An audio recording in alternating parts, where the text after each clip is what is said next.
Hello guys, আশা করি সবাই ভালো আছেন। আজকে একটা নতুন মিনি ব্লগ নিয়ে এলাম, তো ব্লগটা দেখেন পুরা কলেজ জানেন তো আজকে বাং মারতেছে, তো আজকে মিনি ব্লগ নিয়েছি, তো ব্লগটা লাস্ট করে দেখবেন। এটা হয়েছে মানে মসজিদ, আর এটা হয়েছে আমার বড় কবরস্থান।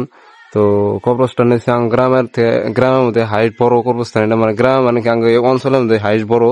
আর এটা হচ্ছে স্কুল, মানে স্কুলটার মধ্যে স্রোত থেকে ছাত্রের সংখ্যা বেশি। তো কি আর কম বন্ধু, পোলাহানের থেকে মানে ছাত্রের সংখ্যা বেশি। তো ভিডিওটা লাস্ট পর্যন্ত দেখেন, বহুত মজা আছে। আর হ্যাঁ, একটা পশু দেখা এসে মানে আমরা কোনে কোনে কোনে বয়ে থেকে হার রাত মানে আড্ডা মারি হয়েছে দেখা মানে বস্তুটা। তো আমরা মানে দুইটা চাং পাই, চাঙের মধ্যে মানে আমরা পড়ে থাকি। তো চাংটা দেখেন এই সামনে আছে, এই সামনে অল্প দূরে মানে এই চাংটা আছে, তো সবাই দেখবেন। তো বন্ধুরা, এটা হচ্ছে আঙ্গবাড়ি। তো আঙ্গবাড়ির সামনে হয়েছে দুইটা চাং, এই যে দেখেন এই দুইটা চাং। তো এই দুইটা চাঙের মধ্যে মানুষই এরকম বয়ে থাকে। এই চাং দুইটা আমাদের আমরা বুড়া দুরা না সবাই বয়ে থাকি। তো বহুত মজা হয় চাংটা দুইটা আমাদের। তো ভিডিওটা ভালো লাগে লাইক কমেন্ট শেয়ার করবেন। তো গাইস, ইউটিউবে যদি নতুন হয়ে থাকেন সাবস্ক্রাইব করবেন, আর পাশে থাকা বেল আইকনটা বাজায় দিবেন। ধন্যবাদ।